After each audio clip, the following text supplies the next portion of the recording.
Oh, hi. I'm Dan Perman from Cricket Hill Garden, and today we're going to talk about Che fruit. There's a lot of misinformation on the internet. A lot of people want to know what this fruit actually tastes like, and today we're going to do some taste tests and actually get some live reactions and see what it's really like.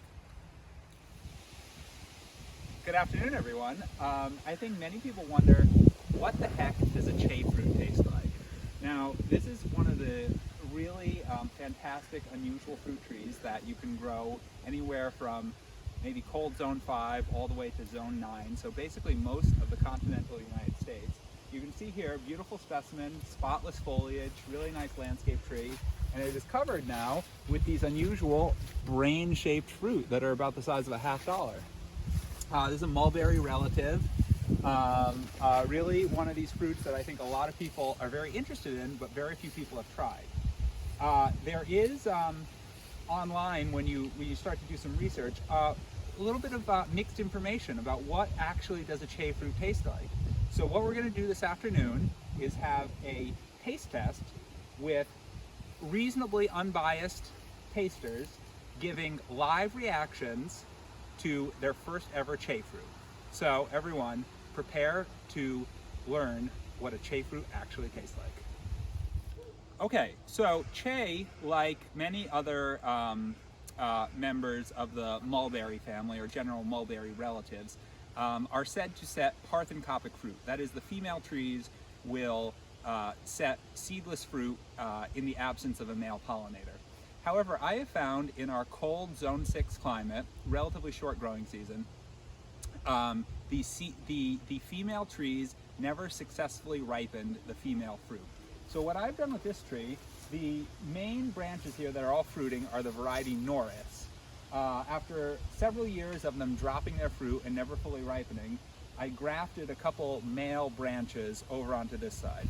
So all these fruit here that are basically ripe have been pollinated, so they are seeded. So I think for growers in cooler climates, definitely planting a male and female tree or having a female tree with a couple male branches grafted on is the way to go. Now, as I said, these fruit are basically as ripe as we're going to get. We are in Zone 6 Connecticut, elevation 800 feet above sea level. It is October 29th. We have yet to have a frost. This is perhaps the latest date, certainly in my memory, that we have never had a frost here. So we're going to go ahead and try these fruit. They could certainly be riper. We have ripened fruit in our hoop houses, obviously microclimate much warmer, that are softer than this. But I don't think these fruit are going to get any softer, and we're picking from the south side of this tree. So this is the part of the tree that has gotten the most sun. I would say if I were to plant this tree in another location, I would do it in full sun. The area where it is here, it gets morning sun, but is shaded to the west here. So certainly for growers in cooler climates, putting it in the warmest kind of spot you have is probably the best way to try the fruit. Okay, so we have a gentleman here who has, will you attest the fact you have never tried a Che fruit before? I've never tried a Che fruit. Okay, okay, and do you swear to give us your honest reaction, positive or negative, once you try this morsel here? Okay, okay, please. It's quite tasty. Do you care to elaborate? Yeah, it's like a sweet raspberry, a little more bland than a raspberry, but delicious. So right, it's sweet, but without a ton of other flavors. Yeah. So I do think, you could say, oh, they are a little insipid, perhaps. They're, but would you have another? Yes. Would you plant, if you had a spot in your yard, would you plant one of these trees? Oh, absolutely, this tree is phenomenal. Okay. So some of these fruit here, you see they do have this latex sap, similar to a fig or a mulberry, generally a indication of somewhat under ripeness. So again, caveat for this live reaction video, these fruit are not 100% ripe in our cooler climate. Okay, we have a second taster here. Many of you may know this person. If you ever called Cricket Hill Garden, this is the one and only Catherine. Hello.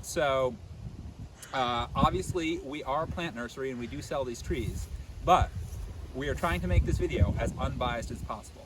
Catherine, will you attest to the fact you have never tried a Che fruit and that you swear to give us your honest, unvarnished, totally original, true reaction to trying this fruit? I have never tried this fruit before. I am excited to try it, and I will give my unbiased opinion. Okay.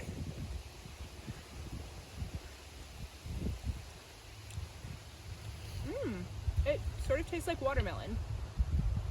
It's very juicy. There are quite a few seeds. It is a bit like a raspberry. 1.5 thumbs up out of 2. Out of how many? Out of 2. Out of 2. So the seeded fruit do have quite a few seeds in them. And the seeds are not unpleasant though. You can just chew them. It's almost like a watermelon seed, but small. They seem to have no flavor, the seeds. It's true. A little crunch. They're good. Yeah. Would eat again. Definitely good for fresh eating out of hand. You know, whatever you do with mulberries, you could probably do with these. Yeah. Jams. Yeah. I think they'd be really good in a salad. A salad, interesting. Yeah. It's actually pretty good. Well, thanks for joining us today.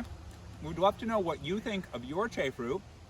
And remember, crickethillgarden.com or treepeony.com leads you to the same website. Our nursery, Cricket Hill Garden, we have several different varieties of Che, male, female, double grafted.